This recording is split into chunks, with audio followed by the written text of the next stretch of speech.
You're listening to the uMentor Talk Show, now available on the Emoji app. I'm your host, Fatima El Sayed. On this weekly talk show, we usually invite experts to take us through their journeys as professionals in their fields. Have you seen our new documentary series? Episode 7 just dropped today at 11 a.m., and make sure to keep an eye out for episode 8, coming out on Wednesday. And remember, if you have any questions for our panelists, feel free to leave them in the comments section and we can get to them in the live stream. On today's show, we are happy to welcome Malak Wazne-Fadlallah and Naim Hamdar, who will be both sharing their unique journeys with us. Malak is a photographer and filmmaker whose journey began at the young age of 14, 15. Naim is an entrepreneur who entered the payment processing industry and has never looked back since. Make sure to tune in on next week's show, the uMentor Teen Edition, to hear from Mehendi Bakri, a Yale biomedical engineering student who is on the board of Marifa, a Shia youth organization. Assalamu alaikum, guys. How are you? We're very glad to have you guys both on the show. It's very exciting to hear both of your journeys.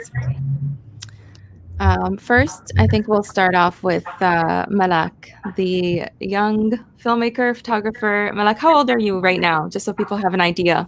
I'm 20. Okay, and then you started in this field at the age of 14, correct? Yeah, so I started off in high school just as a hobby, but I quickly just fell in love with the art and made it more of a career for me. What inspired you to begin photography? My dad, growing up, like since I was born, my dad was always carrying around a camcorder, filming us, taking pictures of us, and I was just like, at such a young age, you could just see me in front of the camera, like always obsessively just taking the camera out of my dad's hands, and I'm like, I want to see.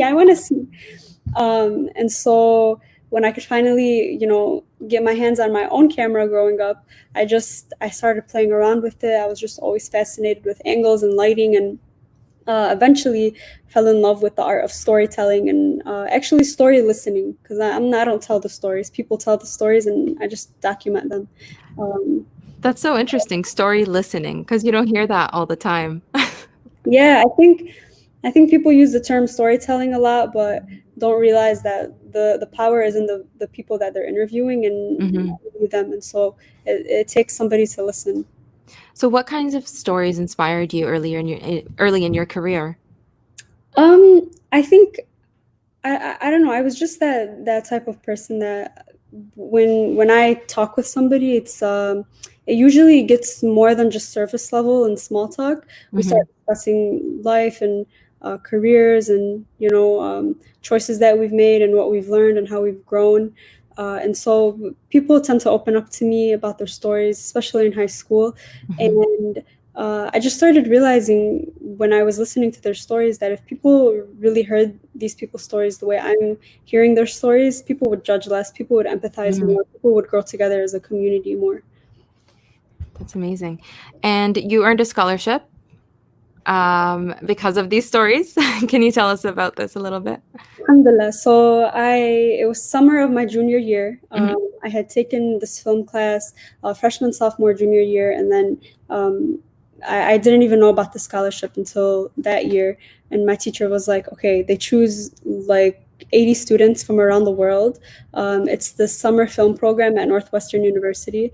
And alhamdulillah, I was just so blessed to have known about it, to have applied to it. And then I got in. I spent 5 weeks in Evanston, a suburb of Chicago. And I moved there by myself for 5 weeks, and we lived in the dorms. And after those 5 weeks, I fell in love with the art all over again. And I realized this is what I want to do for the rest of my life. And is this what took you into filmmaking? How was that transition? Yeah, so I was always taking pictures and video. And I find, my favorite things with pictures and my favorite things with film. But after going to this film program at Northwestern, I just learned so many more technical things, so many more creative things, and I kind of honed down on my interest in documentary style instead of fiction, and I've just been at it ever since. And you have a very successful page and following, and you started launching your own business. What was that transition like? And why did you decide to start sharing your work publicly? I know that's a hard step to take. So actually, I had always created content of my family trips, and one year we were up north. We go up north every year to Ascota. We stay on the lake, and some family friends of mine were up there with me, and I had made this video of just our 2-week trip there, and they were just tearing up, and they were like, "Malak, like you have to make an Instagram page and you have to share your stuff." I was like on Instagram for like 2 years in middle school, and then I was like, I don't want the social media life. It's too much drama and whatever. So when I got off of it, then they were like, you have to just make one for your page, at least share your work. So I posted that video on YouTube, and I started building and building and building, and those people initially inspired me to make my Instagram. Shout out to Sarah, Nadine, the crew, thank you guys. And then ever since then, my mom has been my number one fan. My sisters, my dad, and so this community, this Dearborn community, I'm just so blessed to live here. It just pushed me up. Then I was contacted by Musa Dekroop, the founder of the City of Dearborn Instagram page, and he started sharing my stuff on TCD. And then I got in connection with more and more people and started to branch out more. And from there, you got contacted by none other than the White House. Yeah. So tell us about this. So I applied to be in a film program at the Arab American Museum when I was 16. I wasn't going to apply. I just felt like, I don't know, I just wasn't going to get in. I had nothing to show, like no portfolio. But they were picking 20 women from the Metro Detroit area to come together and to create the short film. So I created the short film along with the 19 other young women in the group, and basically from there we partnered up with this museum in Palestine as well, and they also created a short film. So by the end of it, we had been communicating with each other about what we were doing with our films, what we're learning along the process. And so one day, I'm in my chemistry class or some science class in high school, and I just open my phone, I look in my email, and this email says, like, you're invited to a White House event. And I'm like, no way. Like, so I show my teacher. My teacher's like, it's probably spam or whatever, or a scam. And I was like, yeah, it probably is. So I archived the email. I go home, and I was like, you know what? Like, I don't want to listen to my teacher. Let me just pull up the email. There was a number at the bottom. I called, and sure enough, it was actually the White House. And so they sent me this link to RSVP for the event, and it was a week before. The event that I got the invitation. And so me and my dad flew out, and it was just a beautiful experience. And from that, the Arab American Museum then took us to Palestine, and then we met the girls that we made the film we had been coordinating the entire year. We screened our film, then they came here. So it was just a life-changing year. A whirlwind. Yeah, it was crazy. And I think it's so important to highlight that, if you had followed your teacher's advice and not looked at the email and looked into it, you wouldn't have gotten that opportunity. Right. I probably just would have just thrown it out. Basically said no to a real invitation to visit the White House, which is amazing. You should always follow your heart and follow, your instincts and your guts. Always. Can you tell us a little bit about how your work has changed in this COVID-19 pandemic? Yeah, so actually, when it first started, Ali and I were traveling across the country. This organization called Vocal hired us to make these videos, and we were super excited. It was something different. We had to travel for it, and it was beautiful.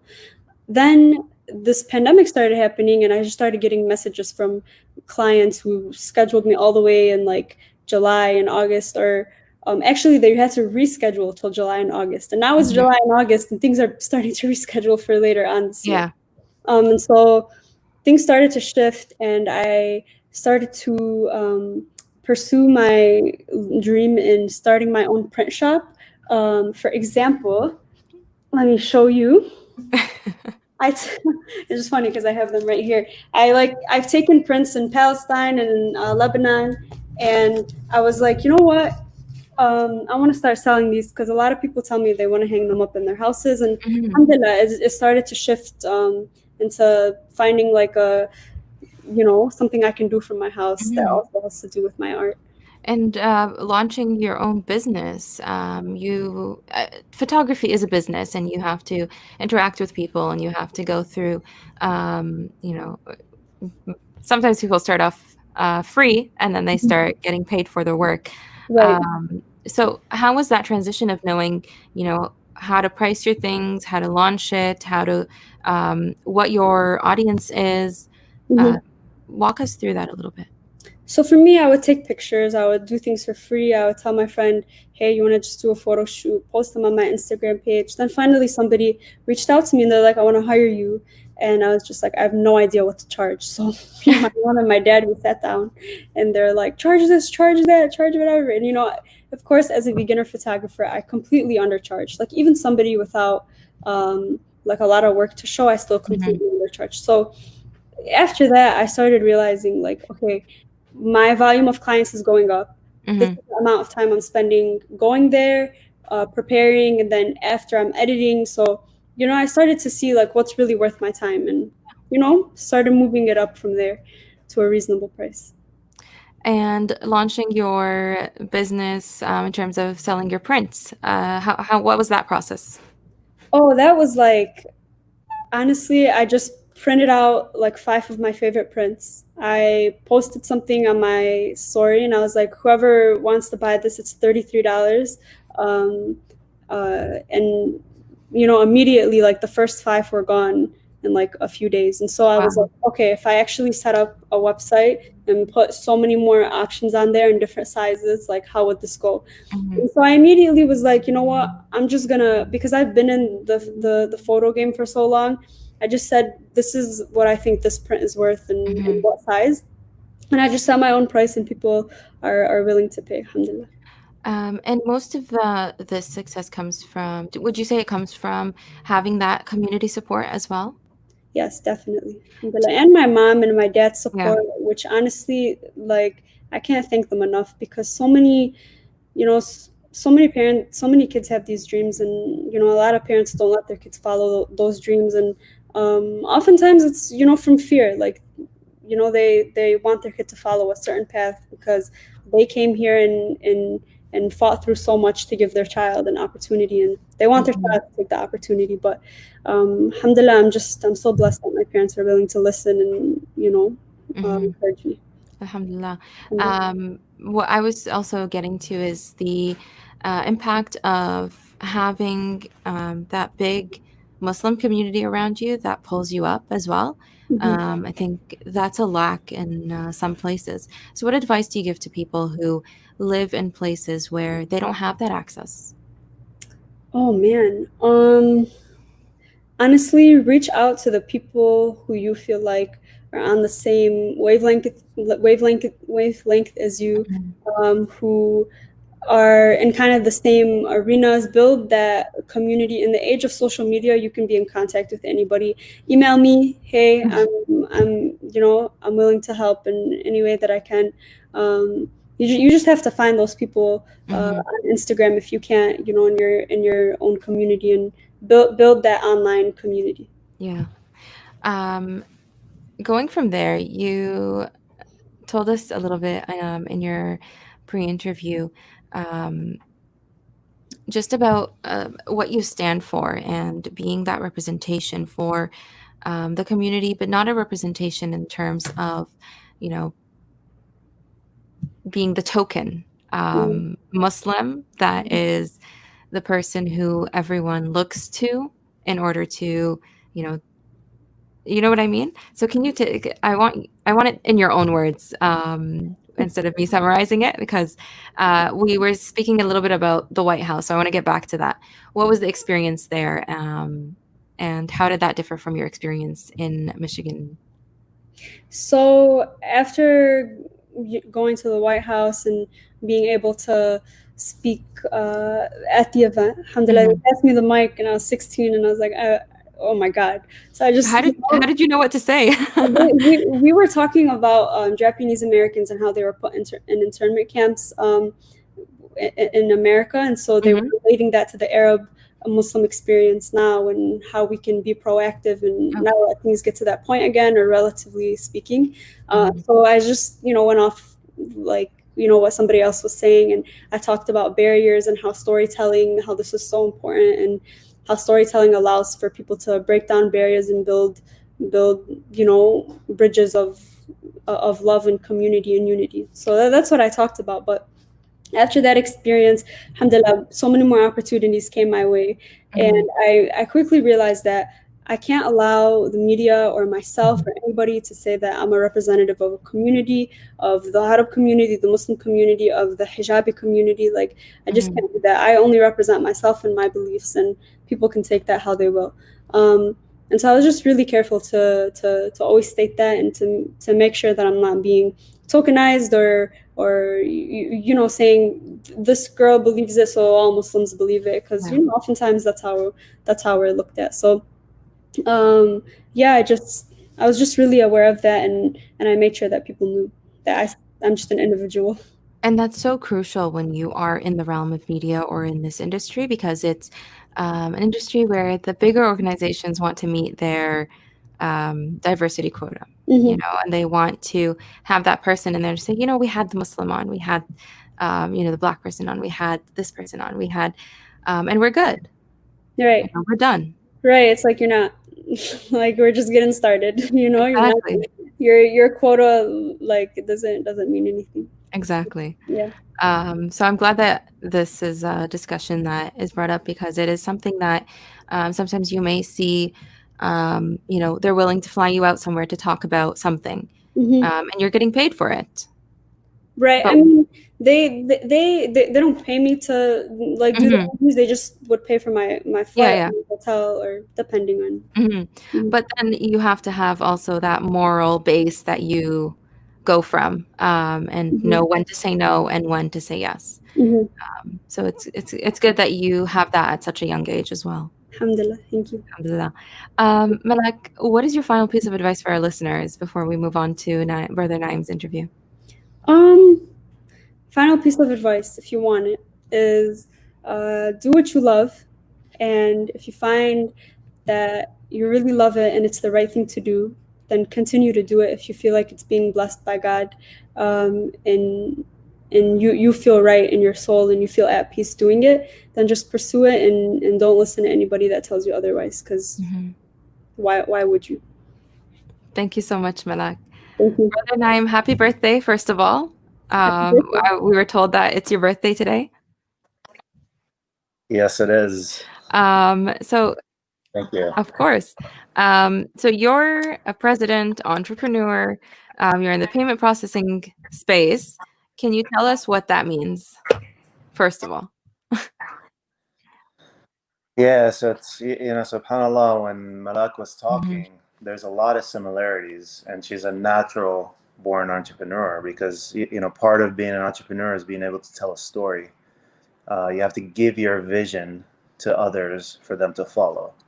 You have to be able to sell. You have to be a great salesman, and not like a sleazy salesperson, but you have to be a storytelling salesperson. People have to really believe in what you stand for. Yeah, exactly. So when Malak was talking, I mean, it's subhanAllah, it's like somebody, you have a natural tendency to be an entrepreneur sometimes. It's a trait that you can learn, but there's certain people that are born with it. And you're also one of those people who were born at a young age. You started also as an entrepreneur. So can you tell us a little bit about the things that you did? Yeah. So my first business was a marketing company. At age 17, as I was graduating, about 3 months before I graduated from high school, I sat my mom down and I said, Mom, when I graduate, I'm moving out. I'm going to college on my own.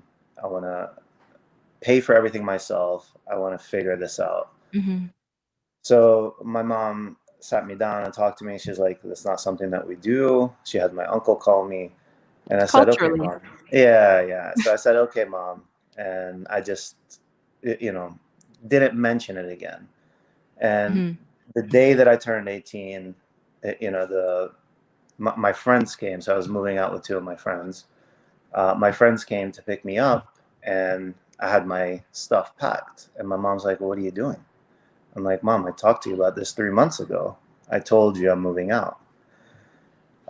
So it was a very big step that I took. And my uncle, I remember at the time, had a conversation with me, and he said, if you do this, you have to make sure that you don't fail. And that conversation kind of stuck with me. And I said, there's no way I'm failing. Like, this is something I'm going to do. I'm going to succeed, and I'm going to prove to everybody. So I moved out, and it was very tough. The first, I would say, about a year, I was trying to figure out how to pay my bills and all of this stuff. I was responsible, but not responsible for a household. Yeah. So I held 3 jobs. I valeted cars, and I was a server at 2 different restaurants, and going to school at the same time. So kind of school was kind of on the back burner at the time. Even though I was going, I wasn't fully focused on it. What were you studying at the time? Business. So I initially I wanted to be a lawyer. In high school, I wanted to be a lawyer, and then I realized that lawyers are liars. That's a misconception that I had. So I told my mom I did not want to be a liar. I was a horrible liar. So I can't be a lawyer. And that was a misconception, even though I would have made a great lawyer had I pursued it.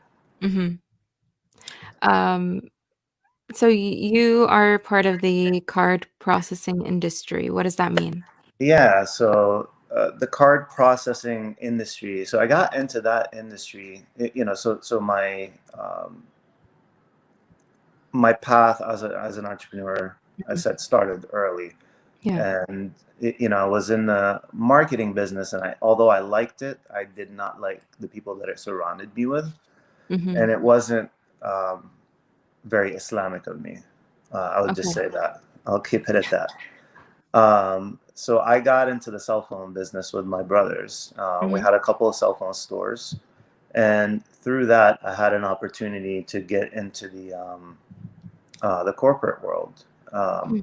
I was a regional manager for a T-Mobile national authorized dealer.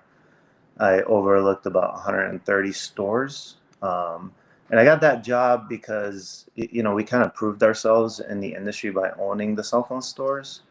We proved our knowledge in the industry, me and my brothers. And it was just an opportunity that was like a layup for me. So I took it upon graduation, and, I worked really hard to grow the market that I was given. Yeah. And initially when I came into the market in the first year, I would say I doubled it. I doubled the market. So we're doing double the revenue. I was putting a lot of miles on my cars, a lot of hours, and at the end of the year, it didn't result into a very big difference between my salary and my commissions. So I said, you know what? It's my first year. I have to be patient. Yeah. I'll wait for my second year and see what happens there. So the second year, same thing. I hustled. I, didn't quite grow the market. I didn't quite double the market, but it increased quite a bit. And my pay did not. So at that point, I was, very frustrated. And I knew that, my first taste of the corporate life, I did not really like. Yeah. And I knew I wanted to go out on my own and do something on my own again. I just didn't know what. And how did you find out what that was? Yeah, so one of my friends actually was in the business, and the card business? The card processing business. Yeah. So it wasn't the level that I'm doing it now. He was basically a credit card salesperson, like a credit card terminal salesperson. Okay. So he would go to businesses, he would lease them equipment, and he would make money on the leases and so on and so forth, which isn't actually a very ethical type of business, because you're selling a credit card terminal that may cost you $400. You're leasing it for a period of 4 years and collecting $1,600 for that terminal, so 4 times as much, and it's really just a terminal, right? But I got into the business because I thought I was getting into the credit card processing business, and researching the credit card processing business, what attracted me to it was the idea of residuals. You sell something once, and as long as that customer is happy, and you give them what you promised, you deliver on your promises, you have that customer forever. Okay. And that's not what ended up being the business that I got into. So as I realized that very quickly, I decided I need to hit the eject button and get out of this partnership. And in addition to that, there was just a lot of unethical things that happened on my business partner side. So in my journey to, continue on with the business, I was introduced to these guys out of Cleveland, Ohio, and I flew out there. I met them. I really liked them. They had been in the payment business for, at the time it was like 25 years, and that was a long time ago. Well, not a long time, 15 years ago. So, they were veterans in the industry, and they had built and sold companies, and they were doing their last hurrah, and I wanted to be a part of it. Part of what attracted me to it is, the pricing that I was able to achieve through them. I couldn't achieve on my own. Yeah. So it kind of pushed me ahead of the game about 5 years. And in addition to that, I didn't have to staff up. So I could you were go a one-man show, basically. I was a one-man show, so I was solely focused on the sales aspect of the business, and they would be my back end, doing all the underwriting and the boarding and the credit checks and everything that's involved in our business. Before we delve deeper into this, I had a quick question. When you mentioned going into business with one of your friends, what was it hard for you to take that decision to say, you know what, I have my ethical standards and my morals, and I'm going to stop here. You go your way, and I'll go my way. Yeah, so it wasn't really hard because initially, so I invested money with them, and part of the money that I invested, we were supposed to get registered as an independent sales organization under a bank. So that's the official title of legitimacy in the business. I found that check was thrown in a drawer, and it was cashed and thrown in a drawer, and it was cashed in his name, and I accidentally found that.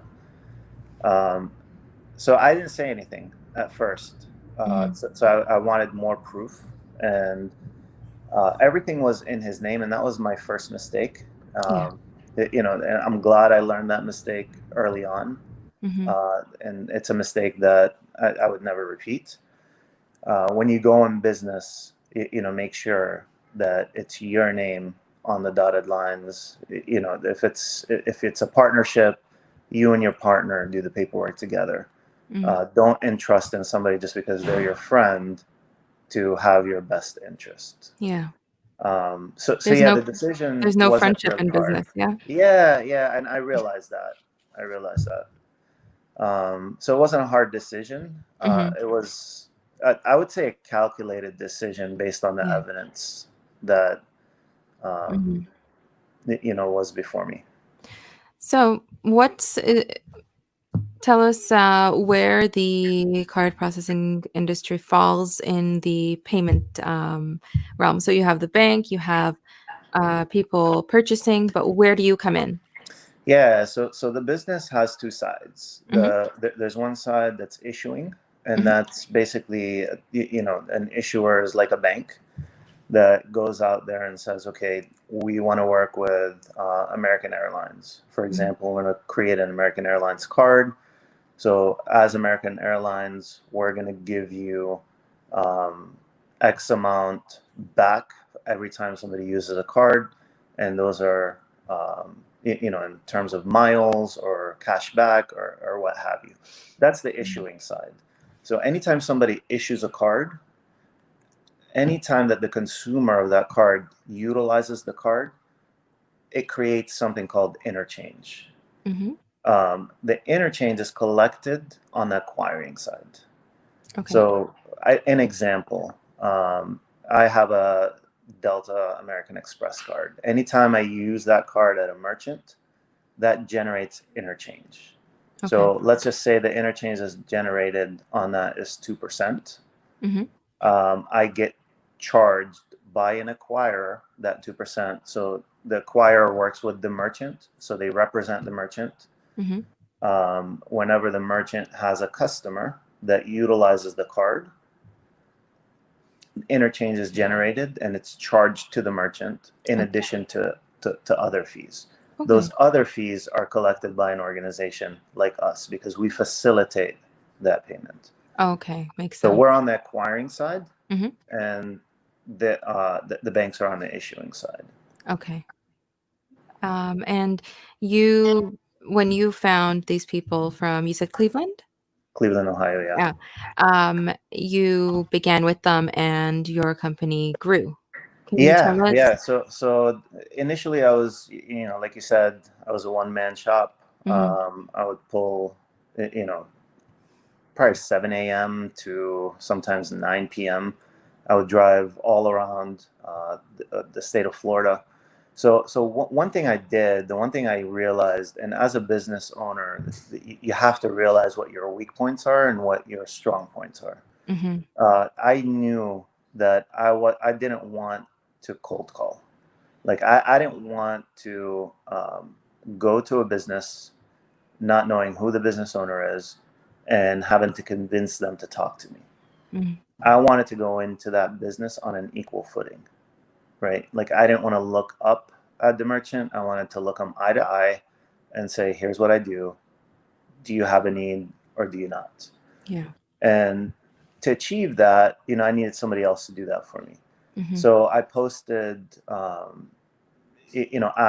in telemarketing forums, and there was this one guy that would just call me religiously.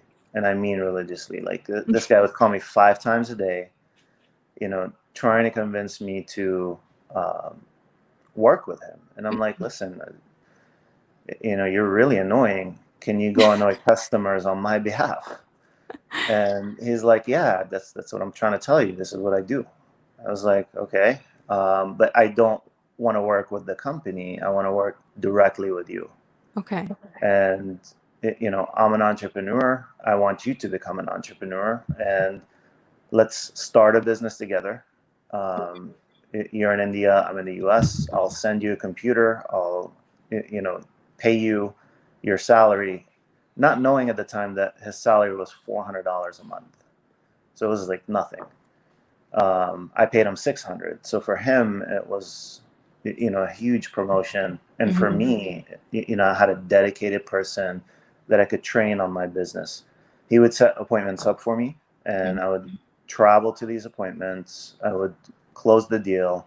I'd come back to the office, do the paperwork, board the files, download the equipment, go back to the merchant. So each merchant took, and when I say merchant business, each business took anywhere from 5 to 6 hours between traveling and downloading and onboarding and all of that stuff. And, at one point I was doing 30 accounts a month on my own. So it was quite a bit of accounts to do for one person, doing it in this way. But, I had no choice. I had to succeed. I was older at the time. I don't say I was old, but I was older. And, I didn't want to have to reinvent myself all over again if I failed. Yeah. What's your message for our youth today? Yeah. So one of the things that help ground me and make me who I am. And I mentioned this in the pre-interview, is to be honest with you, it's Salat al-Lil. And about 15 years ago, I met this Sayyid Safdar Razi. He was out of Michigan, and you may have heard of him. He was visiting here at our mosque for Ramadan, and he was so powerful. It's such a powerful Sayyid. Just being around him, his presence, it got you to do things willingly or unwillingly. You just moved. And one of the things that he talked to me about, I took him to Orlando to visit a friend, and on the car ride there, we talked about Salat al-Lil, and he gave me a book at the end of that trip. It's a very small book. It taught you how to pray Salat al-Lil and the benefits of Salat al-Lil. And that was right around when I was launching my company. So I decided at that point that, and this was 15 years ago, I decided I'm going to consistently pray Salat al-Lil every single day to achieve these benefits. And I was selfish about it, right? Like it was a religious thing. Like it was part of my religion, but I wanted to see those benefits that you get from Salat al-Lil. Yeah. So I conformed to it. And right around that time is when I launched my business. So part of the best time to pray Salat al-Lil is 30 to 40 minutes before Salat al-Fajr. So what that does is it forces you to go to sleep early, to wake up early in order to conform to that Salat al-Lil. And the best thing you could do for Salat al-Lil is pray Salat al-Lil, pray al-Fajr, and stay up. So it wasn't an easy thing to do. But what that did is it gave me a routine. So I would get up super early in the morning. I would pray Salat al-Lil. You get up on, the best thing that you could do is be with God at that time of morning. You pray Salat al-Fajr, and then I had a lot of time to kill. So the next thing that I would do is go on a morning run and then go to the gym. And, I had all this free time that I know what to do with. Everybody else is sleeping. So what that allowed me to do is really change my lifestyle to succeed in anything that I wanted to do. And that's the power of Salat al-Lil. So, and my recommendation is not to do what I did. And although I would love for everybody to be able to do that, I was so passionate about it. I bought a whole box of books from the, like 100 books, and I was just giving them to people, and I was talking to them about Salat al-Lil because it meant so much to me. But to have a routine and to know that nothing that you think is, if you think it's possible, it is possible. And what Sister Malak was talking about, is really inspiring. Like you can't be limited by your past experience. Our past experience kind of puts limits on us, and if we operate based on our past experience or our parents' experience, we're not going to go anywhere. We're going to stay in a neutral position. But if we know that, hey, God gives us all of this opportunity, and there are things that God prescribes for us in order, if we want more success, there are ways to do it. There's dua, there's certain Quran recitation. These things work. Like they really work. It's just how much are we willing to do in order to achieve what we really want to achieve? Is it something that we really want to achieve, or is it just something that we talk about? Yeah. I'm seeing Malak's eyes light up, so I'm going to bring her back in. Malak, do you have anything that you wanted to say? No, I was just nodding and agreeing. I think Naim, you're right about being in a neutral position. I think we actually start to move backwards because everybody else is starting to move forward, and so you're being left behind if you're stuck in your and thinking about the past or thinking about the future. Like, just think about now, be in the present, and move forward. Mm-hmm. So we have a couple questions from our audience actually for you guys that we'll bring up right now.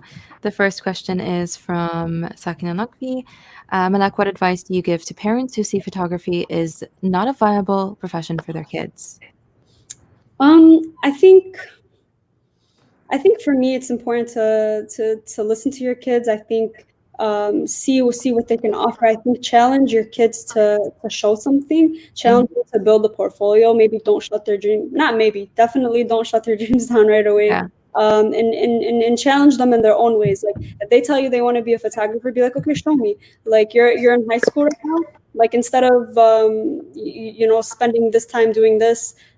This is like when you're in high school, the younger you are, the easier it is to use your free time to do something else, because the older you grow, the more responsibility. So if you start working when you're young, then you can decide what that responsibility is later. And so just challenge your kids to really find what they're passionate about, and they might find that they don't really like photography as much as they think, or they love it, or they do. Right, yeah. And we have a question for Brother Naim. So the question is, what advice do you have for balancing ethical standards and Islamic values with being successful in the corporate world? And this question is from Imran. Yeah, so I think I was mentioning this to you yesterday in terms of, we tend to think that we have to conform to the West in order to be successful. Yeah. The opposite is very true. The opposite is extremely true. When I have a certain ethical standard that I don't break. So for example, if I go to a meeting and they're having drinks and they say, hey, come have a drink with us. And I say, no, this is, why you don't drink? Well, it's against my religion. And I go through the explanation of why I don't do something. They have a different type of respect for me. They may not agree with me, right? Like, they're not, we can't all agree, but we can respect each other. And I demand that respect. And I think that respect earns me a certain reputation. And meaning that if I'm not gonna denounce my religion in order to, land a deal, I'm not gonna jeopardize my relationship with them in order to get ahead somewhere else. Right. There's this quote. I'm sorry. No worries. Go for it. There's this quote. Like, if you don't stand for anything, you'll fall for. If you don't stand for nothing, you'll fall for anything. So that's just what it reminds me of. Like, people really respect you when you respect yourself. Yeah. And there's one more question from Sister Sakina as well. But this question is given to Brother Naim, but I'm going to give it to both of you because I think it relates to both. What advice do you give to someone who wants to be an entrepreneur but is scared of failing?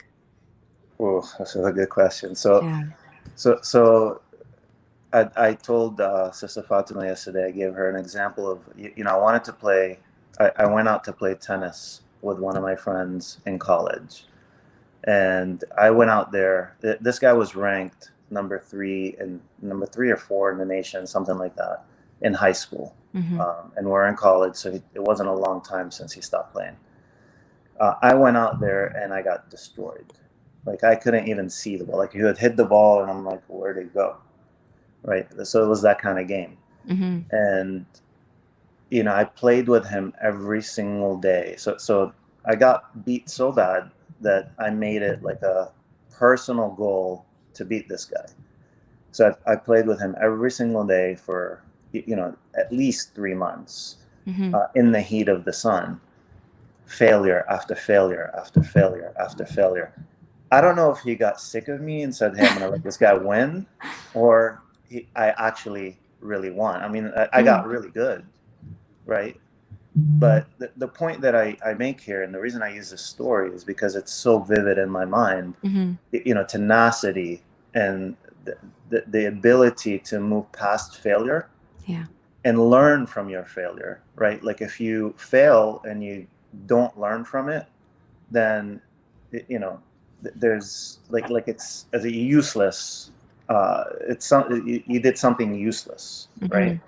Because like if we fail, there needs to be a lesson that we learn from that failure, and we become our best by going under pressure and surviving that pressure, right? So if you're scared to fail, is the reason that you need to go into business. Like that should inspire. Like I would push you to go into business if you're scared of failing, because you actually need it. You need to go through it. And Sister Malak, during our pre-interview yesterday, mentioned you mentioned that you had so much courage and so much passion towards what you did, and you were you lacked that I think insecurity. You mentioned. So can you tell us a little bit about now and how that's processed? Yeah, so I mean, when I first started, I really believed in myself. I had confidence. Alhamdulillah, all the good things that you need to start and jump into your passion. And I guess I'm probably not probably. I took those things for granted. I didn't know, what those qualities did for me, and that I even had them. And so now, Ale, my husband, and I were talking the other day about just how over time, and after 6 years of when I first started holding a camera, how I kind of start to be this quote unquote perfectionist, which is a fancy way of saying you're insecure about your work, or you kind of are like afraid to jump into something. And honestly, anytime I feel that way, I start to remind myself, what is my purpose? Why am I doing it? Who am I doing it for? And like the last thing I tell myself is, nobody tells you about their failures. People only talk about their successes. They post about their successes. Nobody posts about their failures. And so sometimes you might feel like, okay, so we're seeing all the success, but we forget, because it's not put in our face, that people are also failing and learning. So the only time you fail is when you don't learn after you fall. And so if you're able to pick back up and to grow, then you're not failing. You're on the road to success. Thank you so much, both of you. Thank you so much, Fatima, and thank you so much for the questions, guys. We really appreciate it. So, Brother Naim, did you want to say something? Yeah, I was just gonna add, so the age of social media that we're in, you only see the good.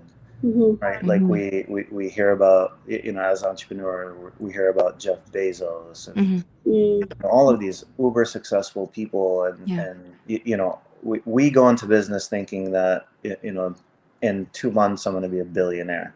It's not how it works. If you read these people's stories and you truly know their journey, I mean, they failed way more than they succeeded, but when they succeed big. Right. Thank you so much both for sharing your inspiring journeys that are very, very different, but very similar in many ways. We learned a lot, and I'm sure that you guys have inspired a lot of our youth to really follow their dreams, which is my takeaway from the show today. So for everyone listening in, make sure to tune into our talk show on next week for our Teen Edition show with Imran Durumsi as our host. And he will be speaking to Mehdi Bakri, a Yale biomedical engineering student who is on the board of Marifa Ashia Youth Organization. So please do listen in, and make sure to listen to our docu-series. Tune into it on YouTube Live. on YouTube. The 8th episode is coming out on Wednesday, and the 7th episode came out today. Thank you, everyone, for listening in. Thank you. Malak Wazne-Fadlallah.